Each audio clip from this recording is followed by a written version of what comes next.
Hello everyone, welcome to my YouTube channel learn with Kanika. आज हम करेंगे हिंदी का प्रैक्टिस सेट 10, जिसमें हम इसके इम्पोर्टेंट 50 क्वेश्चंस करेंगे। इससे पहले हिंदी के 9 सेट कंप्लीट हो चुके हैं, तो आप उन्हें प्लेलिस्ट में जाकर ज़रूर देख सकते हैं।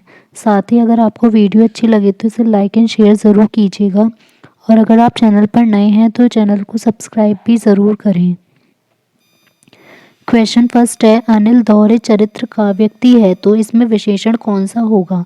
तो यहाँ पर दोहरे के अकॉर्डिंग अगर हम देखेंगे तो हमें संख्यावाचक लगेगा, लेकिन यहाँ पर उसकी विशेषता गुणवाचक बताई गई है कि अनिल दोहरे चरित्र का व्यक्ति है। तो यहाँ पर गिनती से मीनिंग नहीं है, तो ये गुणवाचक विशेषण में आएगा, तो आंसर हो जाएगा ऑप्शन ए। नेक्स्ट है, क्रिया के होने के समय को क्या कहा जाता है। तो क्रिया के होने के समय को कहा जाता है काल, जो कि 3 टाइप्स के होते हैं, भूतकाल, वर्तमान काल और भविष्य काल। नेक्स्ट है, सम उपसर्ग किस शब्द में है। तो सम, जिसमें भी यहाँ पर हमारा अनुनासिक यूज होता है, अंकी बिंदी यूज होती है, उसमें सभी में सम उपसर्ग ही होता है। तो संयोग में भी सम आएगा, संबोधन में भी और संभव में भी। तो यहाँ आंसर होगा ऑप्शन डी, उपयुक्त सभी।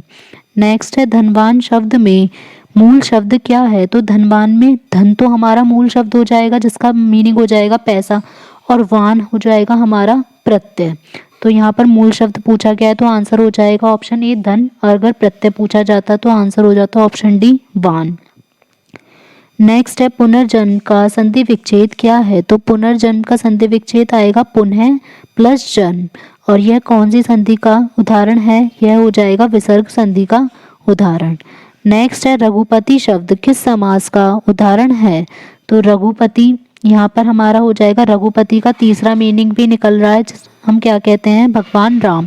तो जहाँ पर हमारा तीसरा मीनिंग भी निकलता है तो वहाँ हो जाएगा हमारा बहुव्रीहि समास, ऑप्शन सी।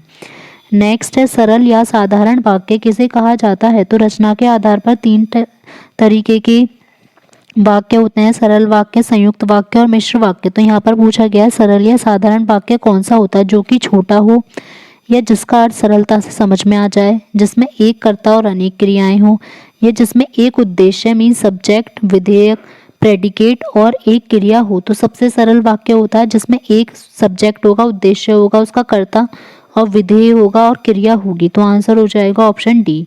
कान का कच्चा होने का अर्थ क्या है। तो कान का कच्चा होने का अर्थ है कि किसी की भी सुनी हुई बातों पर विश्वास कर लेना। तो यहाँ आंसर होगा ऑप्शन बी। नेक्स्ट है, कौन सा शब्द भ्रमर का पर्यायवाची नहीं है। तो यहाँ पर भ्रमर का पर्यायवाची षटपद भी है, अली भी है जिसे भौरा भी बोला जाता है, और मधुकर भी है, लेकिन जो प्रभाकर है ये भ्रमर का पर्यायवाची नहीं है, ये किसका है, सूर्य का पर्यायवाची। तो इसीलिए आंसर हो जाएगा ऑप्शन डी। नेक्स्ट है, नीचे दिए गए परस्पर विलोम शब्दों के जोड़ों में से गलत को चुनकर लिखिए कि किसका हम यहाँ पर गलत दे रखा है। तो परोक्ष प्रत्यक्ष, या प्रत्यक्ष का अप्रत्यक्ष भी हो सकता है, परोक्ष भी हो सकता है, तो ये जोड़ा बिल्कुल ठीक है। पुरस्कार का दंड हो जाएगा अपोजिट वर्ड, और पराधीन का स्वाधीन हो जाएगा। लेकिन जो प्रसन्न और आनंद है ये दोनों एक दूसरे के विलोम शब्द नहीं, समानार्थी शब्द हैं। तो इसीलिए यहाँ पर आंसर हो जाएगा ऑप्शन सी। निम्नलिखित वाक्यांश के बदले में एक शब्द का चयन कीजिए जिसके टुकड़े टुकड़े हो गए हों। तो जिसके टुकड़े टुकड़े हो गए हों उसको बोला जाएगा ऑप्शन बी खंडित। नेक्स्ट है, वीर रस का स्थायी भाव क्या है। तो वीर रस का स्थायी भाव हो जाएगा जिसमें उत्साह हो, ऑप्शन बी। और यहाँ पर हास जो दे रखा है ये हो जाएगा हास्य रस का, और निर्वेद हो जाएगा शांत रस का स्थायी भाव। नेक्स्ट है, नीचे दिए गए अपठित गद्यांश को ध्यानपूर्वक पढ़कर पूछे गए प्रश्न का उत्तर दीजिए। तो यहाँ पर हमारा इसके बिना पैसेज के हम बता सकते हैं कि ये धराधर शब्द किसका समानार्थक है। जो धराधर शब्द होता है ये किसका पर्यायवाची होता है, बादल का। तो यहाँ आंसर हो जाएगा ऑप्शन ए। नेक्स्ट है कि निम्न में से दंत्य वर्ण कौन सा है। तो दंत्य वर्ण में आता है हमारा तय वर्ग, जिसमें तय, थ, दे, ध और न हमारे ये 5 आएंगे। तो यहाँ पर ऑप्शन ए और सी दोनों ही दंत्य वर्ण में होगा, तो आंसर हो जाएगा ए एंड सी। नेक्स्ट है, संस्कृत के वे शब्द जो हिंदी में बिना किसी परिवर्तन के प्रयुक्त होते हैं। तो अगर संस्कृत के शब्द हैं तो उन्हें बोला जाएगा तत्सम शब्द, ऑप्शन सी। लिखना क्रिया शब्द से बनने वाला भाववाचक संज्ञा पद क्या है। तो लिखना क्रिया से जो भाववाचक संज्ञा बनेगा तो ये होगा ऑप्शन सी, लिखावट। नेक्स्ट है, कारक चिन्ह के प्रयोग के बावजूद इनमें से किस शब्द का बहुवचन नहीं बनता है। तो गीत का भी बहुवचन बन जाएगा गीतों, घर का भी बन जाएगा घरों, और सखी का सखियां। लेकिन घी ऐसा शब्द है जिसका बहुवचन नहीं होगा, तो आंसर होगा ऑप्शन ए। निम्नलिखित में से कौन सा शब्द उत्तम पुरुष में प्रयोग होने वाला सर्वनाम पद है? तो इसमें अगर हम देखेंगे तो हम हो जाएगा उत्तम पुरुष का, नेक्स्ट वह हो जाएगा प्रथम पुरुष का, और तू हो जाएगा मध्यम पुरुष का। तो यहाँ पर जो हमारा होगा उत्तम पुरुष में प्रयुक्त होने वाला, तो ये हो जाएगा ऑप्शन ए हम। नेक्स्ट है बेचारी वह तो फेल हो गई, इस वाक्य में विशेषण क्या है? तो यहाँ पर वह हो जाएगा ये सर्वनाम, और जो बेचारी है जिसमें ये गुणवाचक बताया गया है, तो ये हो जाएगा ऑप्शन ए गुणवाचक विशेषण बेचारी। नेक्स्ट है सकर्मक क्रियाओं में क्या होता है?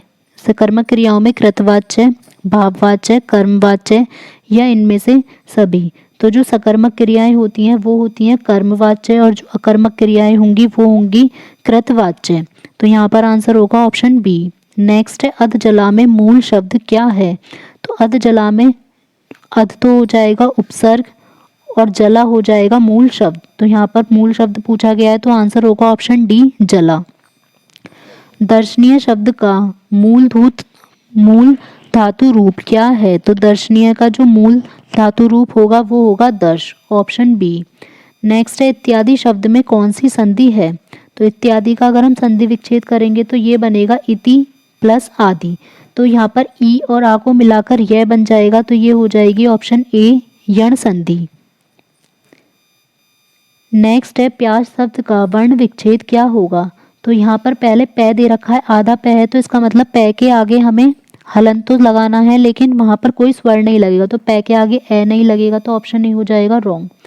नेक्स्ट है ये के बाद आएगा आ, तो ये सी में भी आ नहीं है ना ही डी में, तो हमारा आंसर होगा ऑप्शन बी पै ये प्लस आ प्लस से प्लस ए। नेक्स्ट है समास का अर्थ क्या होता है? तो समास का अर्थ होता है संक्षेप, ऑप्शन ए। नेक्स्ट है निम्न में से मिश्रित वाक्य कौन सा है? वर्षा हो रही है, ये हमारा हो जाएगा सरल वाक्य। मैं पढ़ता हूँ और वह खेलता है, तो ये हो जाएगा हमारा संयुक्त वाक्य। सुधारी पढ़ता है, ये भी सरल वाक्य। ऑप्शन डी मैंने सुना है कि नीना पास हो गई, ये होगा मिश्रित वाक्य, तो यहाँ आंसर हो जाएगा ऑप्शन डी। नेक्स्ट है शक्तिशाली की विजय अर्थ वाली लोकोक्ति क्या कौन सी होगी जिसका मीनिंग होना चाहिए शक्तिशाली की विजय? तो यहाँ पर होगा जिसकी लाठी उसकी भैंस, ऑप्शन सी। नेक्स्ट है पन्नग का समानार्थी शब्द क्या है? पन्नग का समानार्थी शब्द उरग, पिनाक, पिक या केसरी। तो यहाँ पर इसका आंसर होगा पन्नग का समानार्थी शब्द होगा ऑप्शन ए उरग। नीचे दिए गए परस्पर विलोम शब्दों के जोड़ों में से गलत को चुनकर लिखिए। जिसका हमारा अपोजिट दे रखा वो गलत होगा। पंडित का मूर्ख ये ठीक है, मितव्ययी का अपव्ययी भी विलोम शब्द हो जाएगा, भाग्य का दुर्भाग्य। लेकिन महात्मा का जो विलोम शब्द होगा वो दुरात्मा होगा ना कि आत्मा, तो आंसर हो जाएगा ऑप्शन डी। नेक्स्ट है निम्नलिखित वाक्यांश के बदले में एक शब्द का चयन कीजिए। दूसरों के दोष ढूंढने वाला, तो दूसरों के दोष ढूंढने वाले को कहा जाएगा छंद्रावेशी या छिंद्रावेशक, ऑप्शन डी। घृणा किस रस का स्थायी भाव है? तो घृणा जो होगा वो भीभत्स रस का स्थायी भाव होगा। करुण रस का स्थायी भाव हो जाएगा शोक, और भयानक रस का हो जाएगा भय, और रौद्र रस का क्रोध। तो यहाँ पर पूछा गया है कि घृणा किस रस का स्थायी भाव है, तो ये हो जाएगा ऑप्शन डी भीभत्स। नेक्स्ट है नीचे दिए गए अपठित गद्यांश को ध्यानपूर्वक पढ़कर पूछे गए प्रश्न का उत्तर दीजिए। यहाँ पर पूछा गया है कि ये जो रेखांकित वाक्य है ये किस टाइप का वाक्य है। ये दे रखा है आप जो बतावेगी मैं ठीक भाषा में लिख दूंगा, तो ये हमारा वाक्य हो जाएगा मिश्र वाक्य, तो आंसर हो जाएगा ऑप्शन बी। नेक्स्ट है संयुक्त व्यंजन छ की ध्वनि क्या होगी? तो छ जो होता है वो क प्लस श से मिलकर बनेगा षटकोण वाला, तो आंसर होगा ऑप्शन ए। नेक्स्ट है किस समूह के सभी शब्द विदेशी हैं? तो हमें देखना होगा कि जिसके सभी शब्द विदेशी हैं, तो ये होगा ऑप्शन ए किताब, सिनेमा और संतरत, ये तीनों शब्द ही विदेशी शब्द हैं। पशुता शब्द उदाहरण है। पशुता एक संज्ञा है, लेकिन ये कौन सी संज्ञा आएगी जिसमें भी हमारा ता या त्व लगा होता है, तो ये होती है हमेशा भाववाचक संज्ञा, वह कौन सा शब्द है जो हमेशा बहुवचन में ही प्रयुक्त होता है? तो हमेशा जो बहुवचन में प्रयुक्त होने वाला शब्द है प्राण, ऑप्शन डी। वह स्वतः ही जान जाएगा, इसमें कौन सा सर्वनाम में वह सर्वनाम, यहाँ पर यह पूछा गया है कि वह सर्वनाम कौन सा है, तो वह पूछा गया, तो हमारा पुरुषवाचक सर्वनाम आएगा। अगर ये पूछा जाता कि वह स्वतः ही जान जाएगा, उसमें स्वतः से अगर रिलेटेड होता तो हमारा निजवाचक हो जाता, लेकिन वह पूछा गया है तो यहाँ हो जाएगा पुरुषवाचक सर्वनाम। नेक्स्ट है, वह परिमाणवाचक विशेषण का क्या प्रयोग किस विकल्प में हुआ है? तो ये बताना है परिमाणवाचक जो विशेषण है उसमें किसका प्रयोग, कौन से सेंटेंस में उसका प्रयोग हुआ है। तुम 10 रुपये लाओ, तो ये हमारा हो जाएगा संख्यावाचक, क्योंकि 10 रुपये दे रखे हैं। वह कम रोटियां खाता है, कुछ आदमी कुछ पक्षी लाए, उसने कुछ पानी पिया, तो यहाँ पर जो सही सेंटेंस होगा तो ये हो जाएगा उसने कुछ पानी पिया, ऑप्शन डी।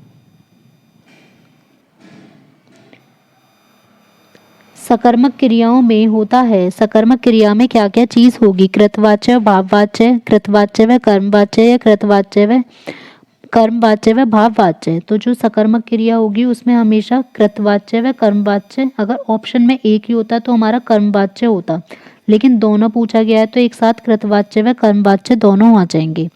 नेक्स्ट है, अन उपसर्ग का किसमें प्रयोग नहीं हुआ है? तो अनजान में अन प्लस जान इसमें प्रयोग हुआ है, अनहोनी में भी अन प्लस होनी, अनपढ़ में भी अन प्लस पढ़, लेकिन अनुराग में अनु उपसर्ग का प्रयोग हुआ है, ना कि अन, तो यहाँ आंसर हो जाएगा ऑप्शन डी। घबराहट शब्द में कौन सा प्रत्यय है? तो घबराहट में जो प्रत्यय आ जाएगा वो हो जाएगा ऑप्शन सी, आहट। यण संधि का उदाहरण कौन सा नहीं है? तो स्वलप, स्वलप का हमारा ये बैठेगा सु प्लस अल्प, तो उ प्लस ए का मिलके व बनाए तो ये यण संधि हो जाएगी। स्वच्छ में हमारा हो जाएगा सु प्लस अक्ष, तो यहाँ पर भी व बनाए उ और ए के मिलकर ये भी यण संधि हो जाएगी। स्वागत का हो जाएगा सु प्लस आगत, तो यहाँ पर भी उ और आ का मिलकर व बनाए ये भी यण संधि हो जाएगी। लेकिन जो स्वांग है ये हमारा स्वांग यण संधि का उदाहरण नहीं है, ये है विसर्ग संधि का उदाहरण। नेक्स्ट है, उच्चारण का संधि विच्छेद क्या होगा? उच्चारण का हो जाएगा उत प्लस चारण, और ये कौन सी संधि का उदाहरण होगा?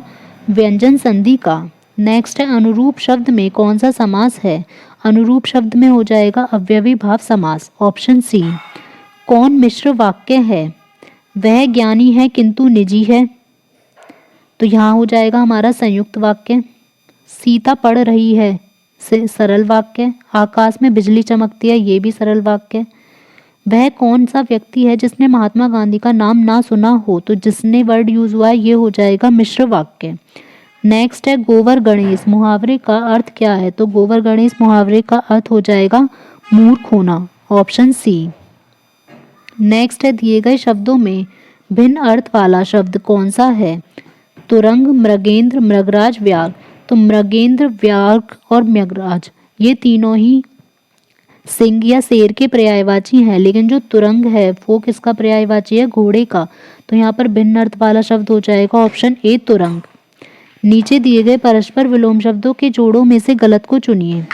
यहाँ पर फर्स्ट दे रखा है मानव का दानव, ठीक हो जाएगा। यश का अपयश भी ठीक है। राजा का रंग, लेकिन रक्षक का सक्षम विलोम शब्द नहीं सही है, तो यहाँ पर आंसर हो जाएगा ऑप्शन सी। निम्नलिखित वाक्यांश के बदले में एक शब्द का चयन कीजिए। जीने की प्रबल इच्छा, जिसको जीने की प्रबल इच्छा हो तो उसको बोला जाएगा जीविषा, ऑप्शन सी। अद्भुत रस का स्थायी भाव क्या है? तो अद्भुत का स्थायी भाव हो जाएगा विस्मय, ऑप्शन ए। भय हो जाएगा भयानक रस का, और क्रोध हो जाएगा रौद्र रस का, और उत्साह हो जाएगा वीर रस का। और यहाँ पूछा गया है अद्भुत रस का, तो अद्भुत रस का हो जाएगा ऑप्शन ए, विस्मय। अगर आपको क्लास अच्छी लगी हो तो वीडियो को लाइक एंड शेयर ज़रूर करें, और साथ ही चैनल पर अगर नए हैं तो चैनल को सब्सक्राइब करना ना भूलें। साथ ही आप बेल आइकन प्रेस कर सकते हैं ताकि आपको वीडियो का नोटिफिकेशन अपलोड होते ही मिल जाए। और कमेंट बॉक्स में ज़रूर शेयर करें कि आपको क्लास कैसी लगी और आपका स्कोर कैसा रहा। Thank you.